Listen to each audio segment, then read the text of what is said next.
wherever you at, if you are joining me live in this conversation on prosperity, or if you're gonna catch this as a replay, it's such a gift to be able to have your presence and to invite you to contemplate on the nature of prosperity.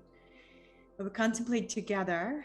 I have done several deep dive live streams on prosperity from a new earth perspective, prosperity from divine feminine perspective, right? Prosperity through unlocking our true gifts, prosperity through sovereignty. So I have given this topic a voice a few times, but what I love about this topic, it remains this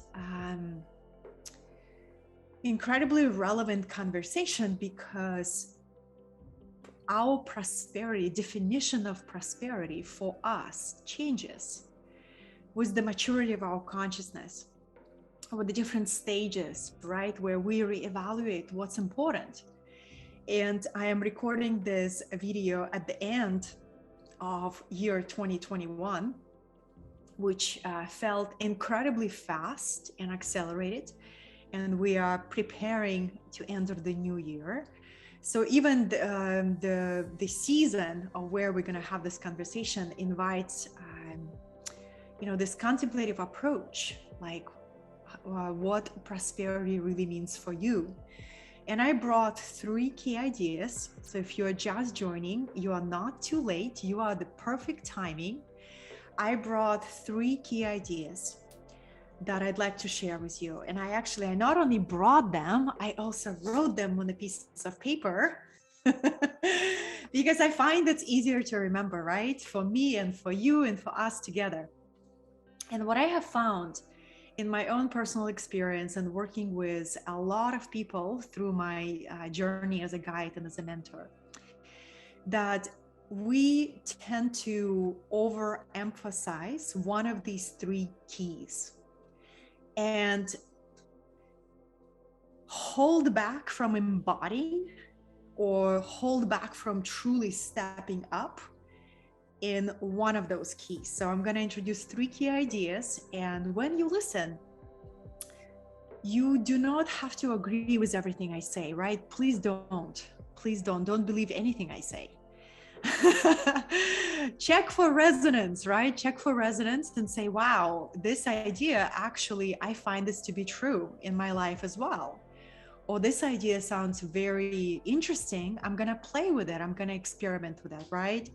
So this is based on universal laws. This is based on gene keys. I'm a big champion of the gene keys wisdom, which is the archetypal wisdom on the qualities of consciousness that we can activate in our genes. And this is based on my personal experience. So I've been walking the path of a mentor and a teacher for the last 7 years. And the last last 5 being completely and fully supported by my mission, fully sovereign. And I have a thriving business that continues to grow and expand in a very harmonious, organic way. I follow my own rhythm. I only do what I love. I do not do anything that does not bring me joy. And this is my definition of prosperity, when you prosper by doing what you were born to do and by doing something that you deeply love, right? And you prosper because you feel at home in the world. You feel at home in your body. You feel at home exactly where you're at. You're not resistance with your reality, right, beloveds? But it's not how it always been like that for me. It's been definitely a lengthy journey. And some of the biggest anxiety that I've carried for years, for a good 7 years, I was deeply concerned whether I will find my true path in life. So this was, I wasn't born with a full awareness of my purpose. It was a gradual realization. So let's begin with the word prosperity. How prosperity, to me, prosperity is that a sense of deep inner stability, that you do not waste the precious energy on worrying about money. And it's not only possible, but that's the natural state of a clear mind. When our mind is clear, we do not have room for worry. We have such benevolent relationship with the cosmos. We have this realization that we are not a separate island. We're not orphans swimming in space, strapped to the star called Earth. But we have this deep, deep inner knowing that we are part of a holistic system, that we are part of the greater myth that is unfolding.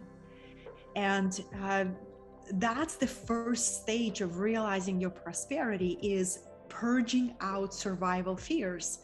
I remember I began offering energy clearing work in the beginning of my career, because when I began expanding my consciousness, I kept finding these blocks, limitations, right? Obstacles to receiving more.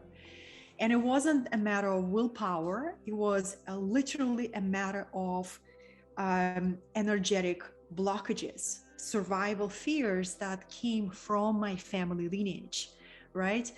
Some people call them upper limit problems. I really like them. It's ancestral wounds, that there's a big part of our journey where we realize that the family of origin and ancestral lineage, right? It all impacts on our ability to create, to receive, and to lead in a bigger way, right?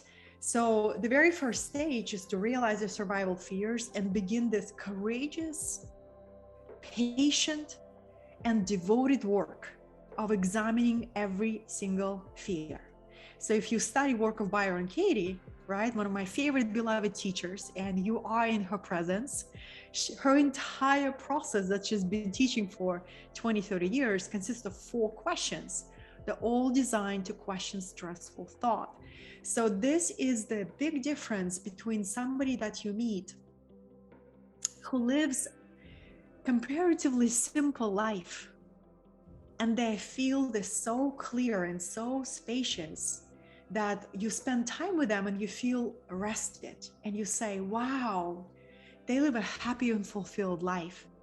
And then you meet somebody else who has an externally perfect environment, but you spend time with them and you just can't help but feel their anxiety, their fear about tomorrow. They're afraid to lose their money. They're afraid there is never going to be enough. And you have 2 people, one who took the journey of examining the survival fears and transmuting them into freedom, and another person who never took that journey for one reason or another, maybe lack of understanding, lack of tools, lack of guidance, right? But there comes a point on everyone's journey where we become aware that fear is here for us to be transformed. Because when we transform that fear, every fear we transform return to us as energy. Fear is like a frozen energy, right? But the moment we transform it by examining it, wow, is that the worst that could happen, right? So this is the first piece, beloveds. And then the second piece, so clearing the fears is a huge first piece, right?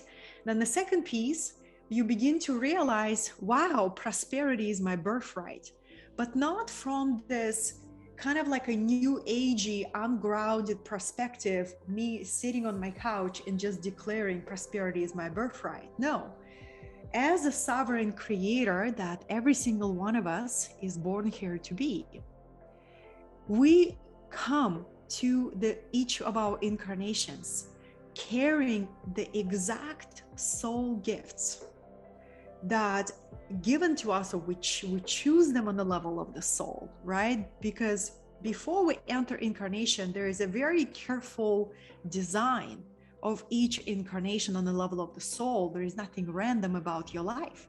There's nothing random about your gender and where you live. Everything is so divinely orchestrated. At least this is my perspective, and based on esoteric teachings, universal laws, and shamanic traditions say the same.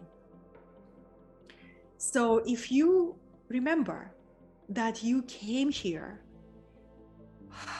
in your incarnation, and one of the big reasons, besides just discovering the magic of this reality and falling in love with sensory delight of your incarnation, you also came here with a big reason. You came here with a big why.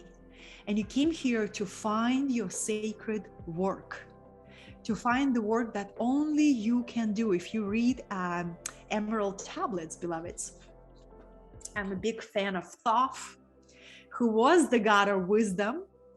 And if when you start tracing mystical teachings and ancient teachings, all roads lead to Atlantis, right? All roads lead to Atlantis. This was one of the ancient civilizations that used to be the number one civilization in humanity, with the peak of advancement of their consciousness, the way how they understood technology, how to work, how to manipulate matter, how to work with the elements, everything like that. But then you'll start learning about Thoth. And Thoth was the god of wisdom. And when you start reading such sacred text as Emerald Tablet, you will hear this message that every human being must work. There is no such a thing as something for nothing. That is why when there is no inspired action and the deep desire to find your purpose, to find your sacred assignment, as I call it, right? It means that the soul is asleep, right? The willpower is not developed, and people live in stagnation. But the moment the soul begins to awaken in a human being, it begins to look for its true place in the world. It begins to look for its sacred work. And another resource I'd like to offer you is the book Prophet by Khalil Gabrar. And there is this chapter on work. And when I read it, it moves my soul, because it points to something that until you find your sacred work, you will feel a deep sense of emptiness, and you can cover it up. You can try to cover it up, right? We can distract ourselves. We can pretend it doesn't matter, but it will continue to eat something inside of us. Like, where is my true purpose? Where is my deepest work?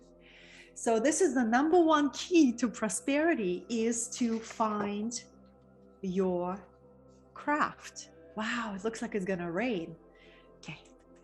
Find your craft, but not only find your craft. So the first principle of prosperity, I hope you can see it. Love your craft. Find your craft, find your sacred work, and love it to the point of obsession. So one of the reasons I am doing this free transmission is because teaching is my sacred work. It's my craft. And when I don't go live and share the knowledge that's spilling over my mental body, and the care that I have for my community to share these tools, if I go a week without sharing, without loving my craft, I begin to feel like I am not doing what I was born to do, right? So to me, this is just one example of loving your craft.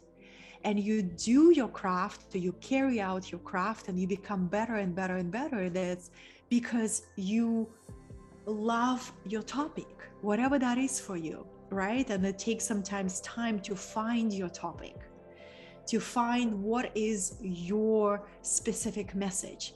But the way you're going to find it is by experimenting and by unlayering it step by step. So the very first thing is love your craft. Love your craft, beloveds. Find your craft and love it. Love it to the point that you don't need anybody's motivation. You don't need anybody nudging you or like giving you so much, so much momentum forward. You can tap into it within your soul and say, if I love my craft, what would be a physical expression of me loving my craft? Well, being visible with my message, being in service, right? Helping others, sharing what I know, being generous with my knowledge. So I find this, okay, I'm gonna pause. Hello, beloveds. I'm so good to be with you. I know some of you are in Europe and it's quite late for you. So I appreciate your presence. And but just something, like I remember it took me so long to find my craft, beloveds. I want you to know it took me so long. In the matter of eternity, it was so fast. But in the matter of my human mind, it felt like I'll never find it.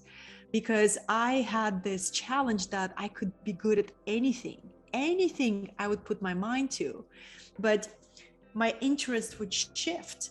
And I felt, I had like this quite an anxiety that what if I commit to something and I get bored and I won't be able to sustain my passion. What I'm going to tell you, when you find your true craft, you will never be bored with it. And when you get bored, even if there is a little bit of boredom, it just means you being asked to go deeper with your work.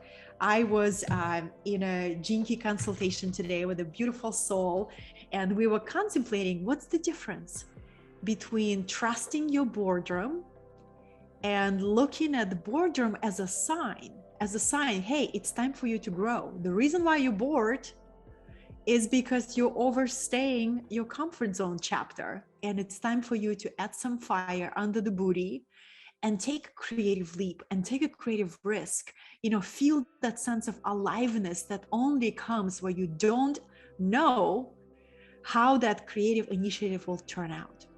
Love your craft, find your sacred work and love it to the point of obsession. You know how often people tell me, Katerina, how is it you're so consistent? What is the key to consistency? It's not even a question for me because I love my craft. You're fascinated by your topic. You love the journey. You're not only focused on the outcome. And when you love your sacred work, then it's not even about you.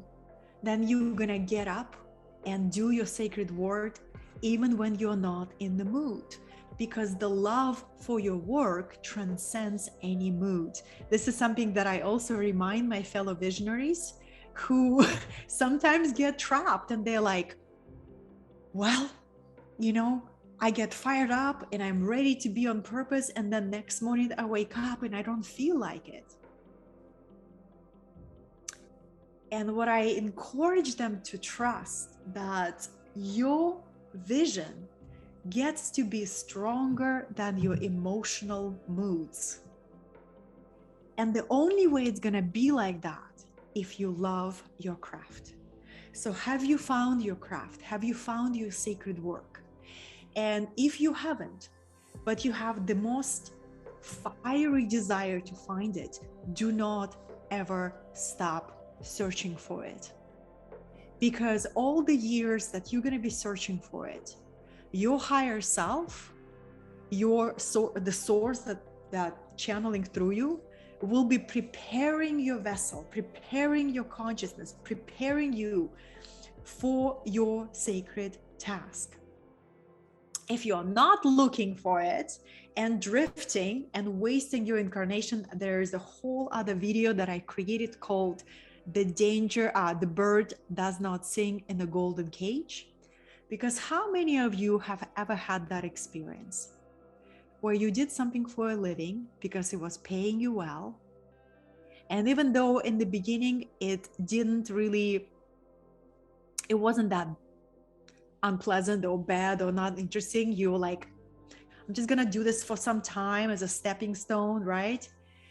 And then You kept staying, you kept staying, you kept staying because money is so good, right? And you know you're overstaying that chapter, but you're kind of trapped. So, in wherever you at, the key to prosperity, you cannot unlock prosperity if you do something that you hate. You can accumulate a bunch of money, but it doesn't mean that your heart will sing. It doesn't mean that you will tap into your true genius. Your true genius will only be unlocked when you do something that you deeply love. And that is the most honest perspective that I can offer you. You know, I see the beautiful gift of, you know, the time that we live right now. It's so many people are pushed by their souls to become really honest about what kind of lives they live. Are they fulfilled? Do they prosper? Or do they just get by? And it all begins with the purpose of life is to find your gift, said an incredible artist, Picasso. And the meaning of life is to give it away. The purpose of life is to find your gift. And the meaning of life is to give it away, right, beloveds? Okay, just checking on your, to see if you still with me? You are still with me. Let me know in the comments what resonates with you. Hi, beloveds. Okay, I just want to make sure that it is working here. Okay, let's begin with the number 2. Are you ready for the number 2? First is love your craft, to the point of obsession, to the point of that doing and being and expressing your craft is not work. It is pure joy. It's a pure joy. The second key to prosperity, as I see it, and this can bring up a lot of challenge for a lot of people.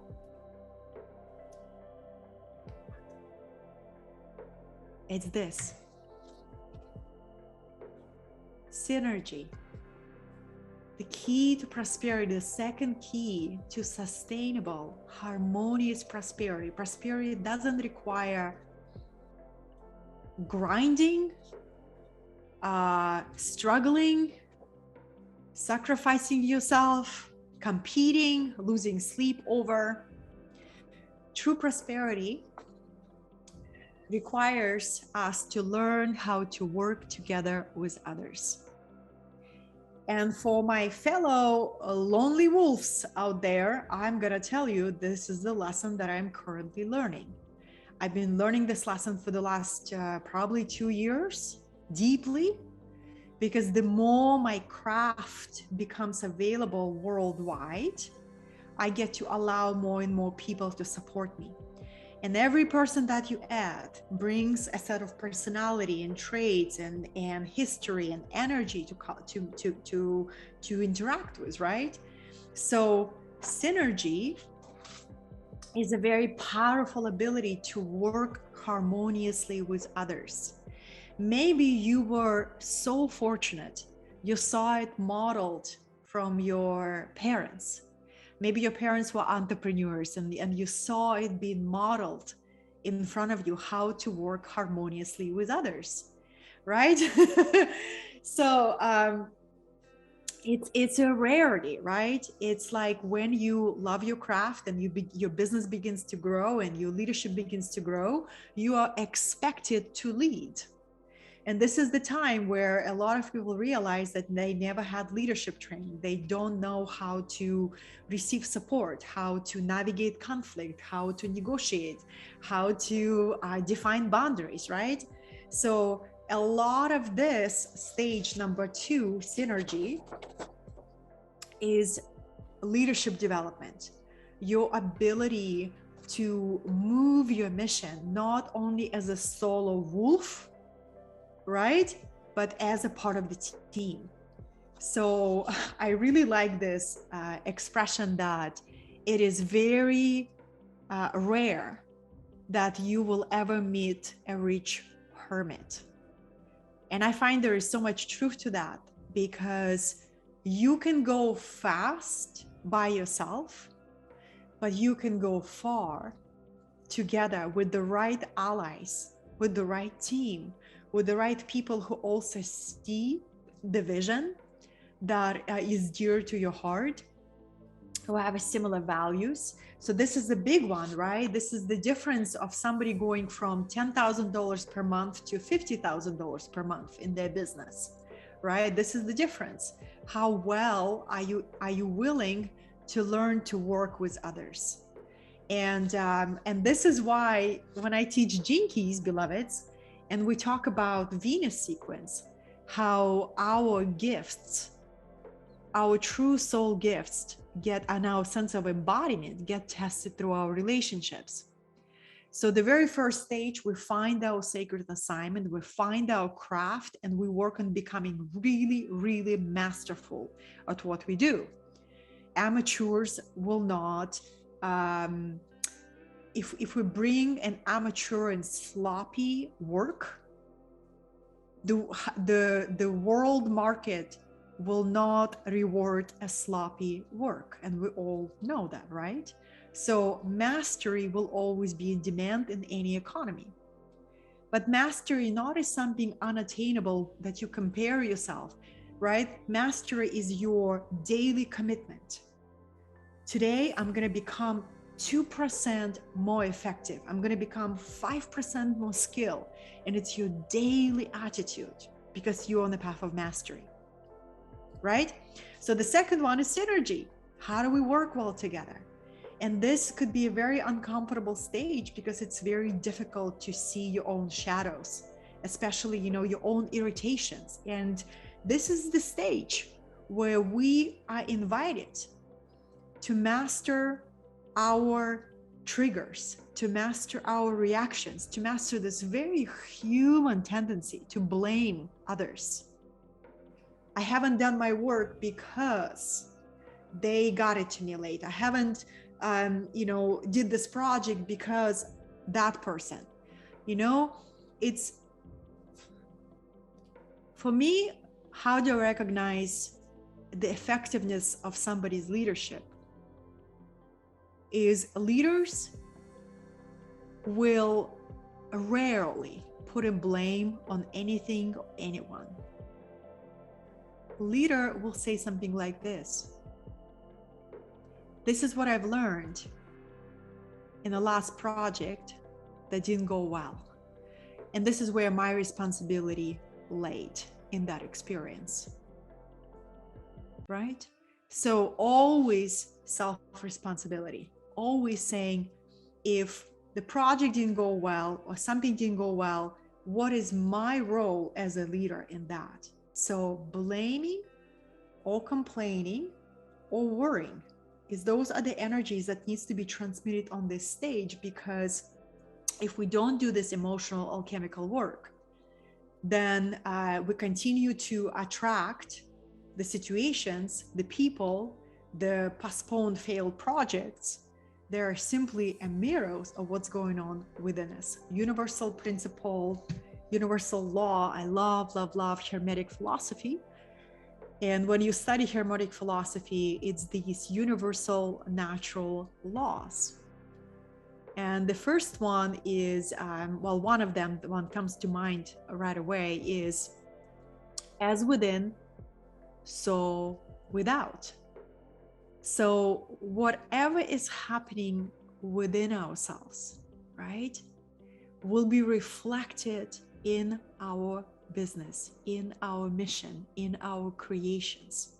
So to walk the path of prosperity through doing only what you love, expressing your true potential of your creativity, it's this ever unfolding path of presence, and the humility it takes to look inside of yourself again and again and again and again with gentleness, right? It's like self-inquiry that is so honest. Where am I still blaming? Where I'm still wiggling my way out of responsibility? Where I'm still not developing my mastery?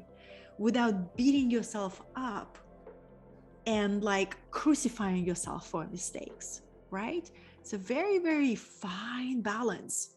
Having this level of awareness. This is why the such daily practices like breath work and meditation and movement are, they will either support us in prospering more and more, or we begin to see that if we don't have the way to regulate our nervous system and to stabilize ourselves in the core stability, we simply won't allow ourselves to expand. We'll go back to what's known, to comfort zone. So that's the second one, is synergy, right?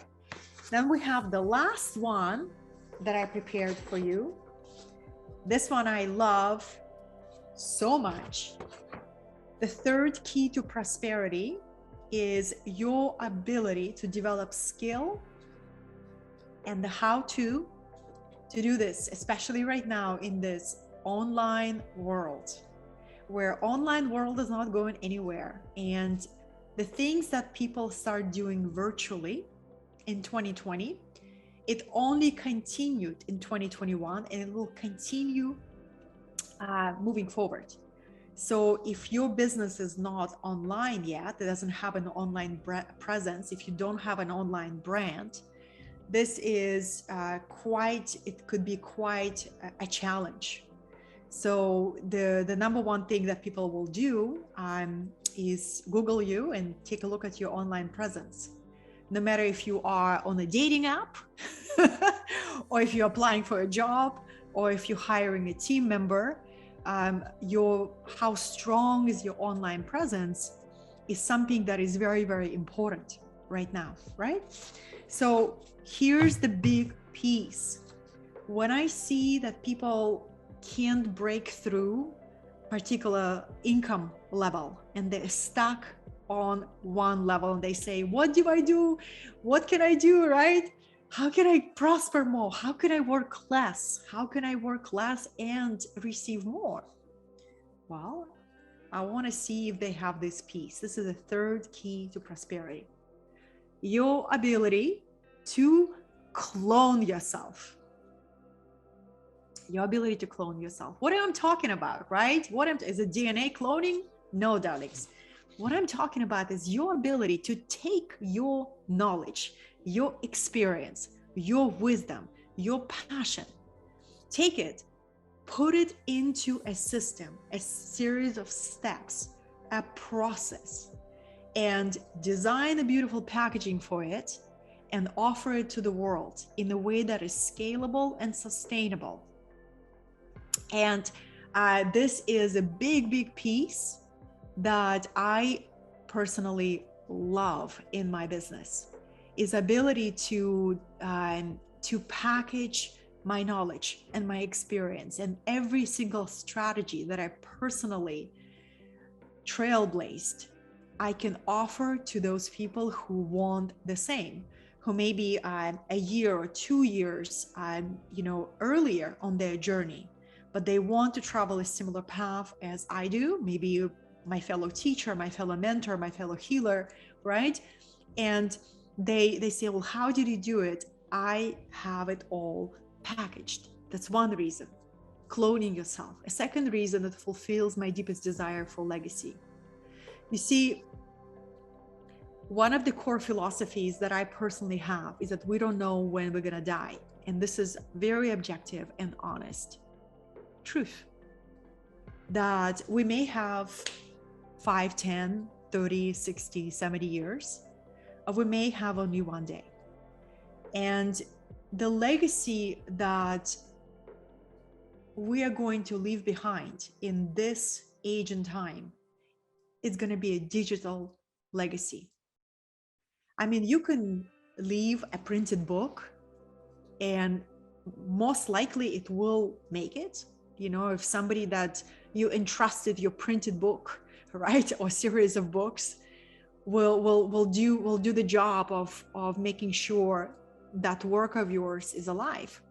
Or you can leave behind a digital legacy, and you can create a virtual library of of your experience, of your knowledge, of your wisdom, and you can do it every single day you show up for it, you are building your digital legacy. So this has been a big passion for me. And this is the journey of a leader to a thought leader. And a thought leader it's a journey. It's not just a sexy title. It's kind of a sexy title. I really like it, right? But it's the way you think. It's the way how you show up for your sacred work. It's the way how, you're so passionate about the industry that you are in, that you desire to take that industry further than anybody else could, without comparing yourself or competing. It's simply a passion to add something to the field that you are deeply devoted to and take it further in research, further in the way you express your topic, the way you systematize and create certification of systems, right? Whatever is your gift, we're all so unique. You were all so unique, but it's your passion to make that leap from a leader who is very effective, who maybe trains people one-on-one in small groups, to a thought leader with a global vision and a global mindset, who says, yes, I can stay here and feel fulfilled and impactful, but if I really stretch my potential, I cannot hide from this understanding that what is truly possible for me is this global impact, global leadership, global entrepreneurship. And because of the global interconnectivity and due to the internet, there has never been an easier access to make that vision possible. Does it mean it's going to be easy? Does it mean that a discipline is not required? You know the answer to that. But it's not, you can find the joy in doing the reps. It's like when you love fitness, right? And there will be days where you'll be running up and down and doing 100 squats and 30 push-ups or whatever is your routine, right? And it's going to be super easy. You're running on the high of enthusiasm. And then there will be days where even an idea of one push-up makes you cringe inside, right? And it's hard. And because of your love of fitness, of love of your craft, you continue to show up. You continue to show up. You continue to show up. And no matter how moody or how not in the moment you may feel, it's irrelevant because you know that your vision transcends all moods. And I'm not saying don't honor your emotions. Honor your emotions. Flow with them. I'm a big believer of discovering your rhythm and honoring it deeply, right? So what is it, your sustainable rhythm? And honor that. How do you create? But prosperity, to wrap this up, this conversation, beloveds, I have never met a person who could truly prosper by hating what he or she does. It's impossible. It's impossible, right? Prosperity is inner stability, deep sense of satisfaction, and a deep passion for your vision. So when you wake up in the morning, 6:30 in the morning, you can't wait to start your day because you're doing what you love. You believe in every single act that you take, every single leap of courage that you take moves your mission forward, right? And you're not attached to the outcome of the day because you value the journey. So the outcomes spontaneously come your way and abundance spontaneously chases your way because you show up and you deliver your best every single time. To deliver a sloppy work is below your dignity. It's below your self-respect. So you see why loving your craft is the number one principle. So as I've shared in the beginning, my loves, If you feel like you're doing something that you don't fully love, but it helps you on the way of doing something that you love, here's what I would offer, because I was in that situation for 10 years. For me, it was the deepest practice of loving my life at every stage. Even though I could sense there were particular destiny that was unfolding, that was waiting for me, that was just, there was just a matter of time when it would present itself to me. My deepest work at that chapter was training my mind. You see? Training my mind to cultivate, it's like a positivity and gratitude. To not only endure a particular chapter, because sometimes it will feel like you are being asked to endure a lot of things, and that's correct. How can we develop the power of our will if we never ask to endure anything? This is something that I contemplate a lot. That if intelligence of life or spirit asking you to go through a chapter that is challenging, that is disorienting, that is difficult, why do you think that experience is given to you? For many reasons known to your soul, but one that I can see is to strengthen your will. Before we can activate the power of surrender, we get to activate the power of our will, because it takes will to surrender. And if our will is weak, we will never activate our mastery.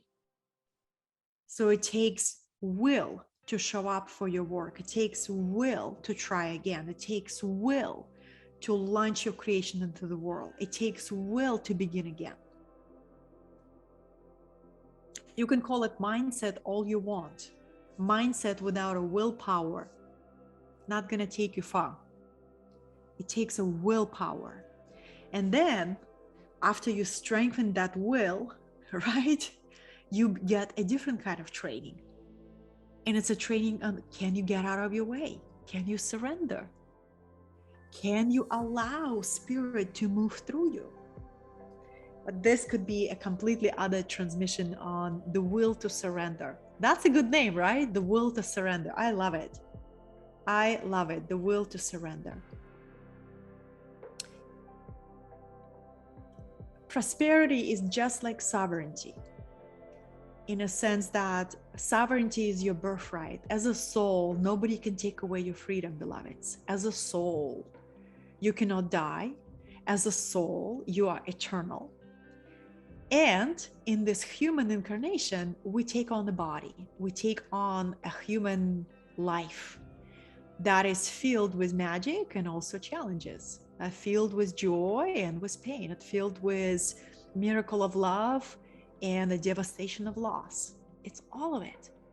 So even though we are sovereign souls, sovereignty on this plane, on the physical plane, is created, it's earned. So sovereignty of our environment, sovereignty, our financial sovereignty, our creative sovereignty, right? That is created. Prosperity is the same way. But weaving the universal law as within, so without. We cannot prosper, truly prosper, if we don't feel it inside. So I'd like to, after I presented to you these three big ideas, right? Find your craft and love it to the point of obsession. Second one was synergy, the art of working with others in harmony. And the third is your ability to clone yourself and begin to see that you can create your legacy now, your digital legacy. This is a big ideas, three big ideas. But let's just start with, how do you feel on the inside every single day when you wake up? And prosperity is learning to breathe differently. Learning to remember that when you breathe, you prosper. Every breath of life is filled with abundance. We get to untangle our mental ideas of what prosperity is. When you feel loved and fulfilled and connected to your craft, you are prosperous. Everything else you can develop, you can grow, right? And it will take time. Nothing that is worth building happens fast. Look at the Mother Nature. For her to grow apples takes 1 year. And if we learn that nature is never in a rush, nature is the most patient teacher, somehow it takes nature 1 year to grow something.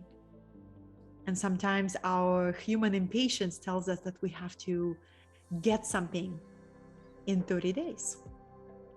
So all of that to say,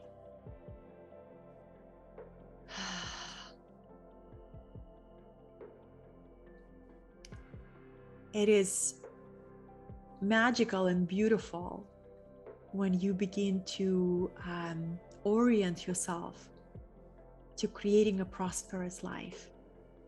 And prosperity gets activated through this, how do you call it? It's almost like a devotional practice of appreciation, where you wake up and before you go after task after task after task, you flood your body and your heart with wave after wave of appreciation. You know, like appreciation for ability to see, appreciation for ability to feel, appreciation for ability to have somewhere safe and cozy to return to every night. And if you don't have any of that, it will be possible to find appreciation for what you think is missing.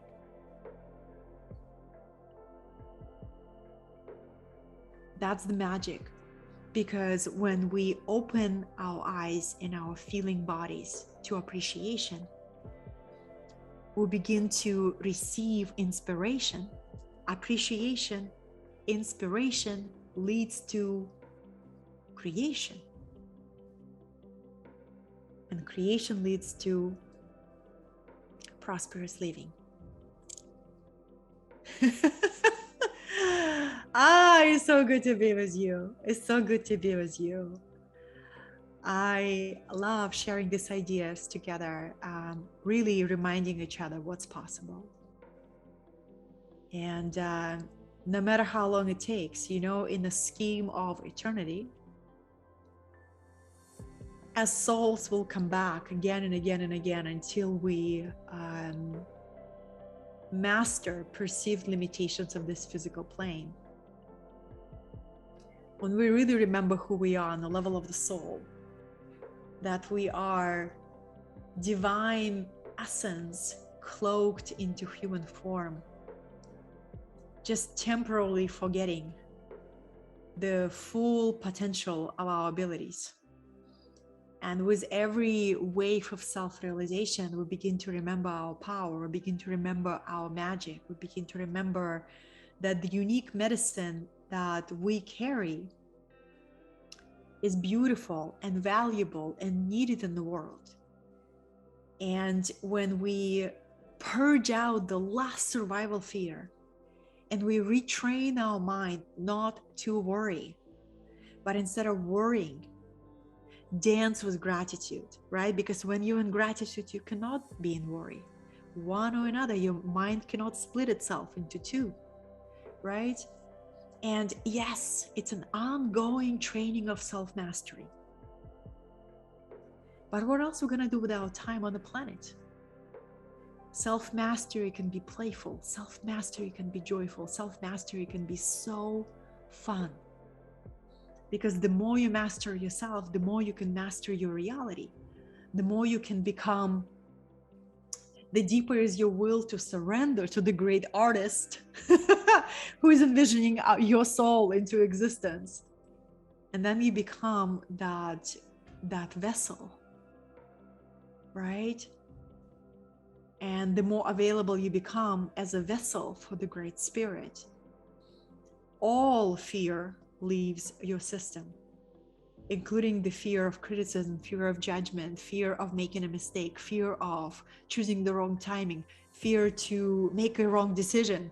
All of that nonsense leaves your system.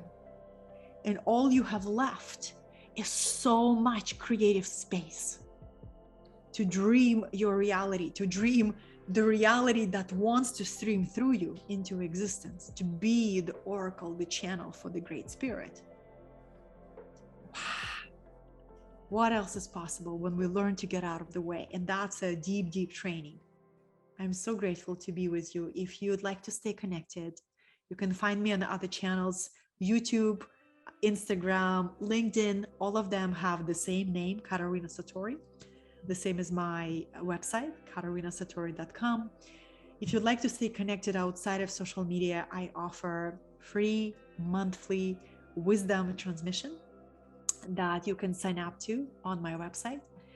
And I hope that this talk felt encouraging, validating, maybe challenged a few parts in you, which is great. We grow through challenge. Maybe spoke to your heart in a way that was really, really helpful for you. I am so grateful that you were present and willing to receive this. Whatever resonated, keep it. What didn't resonate, file it away. It's a great, great joy to connect with you in this space of my online community. Until next, I will see you really soon.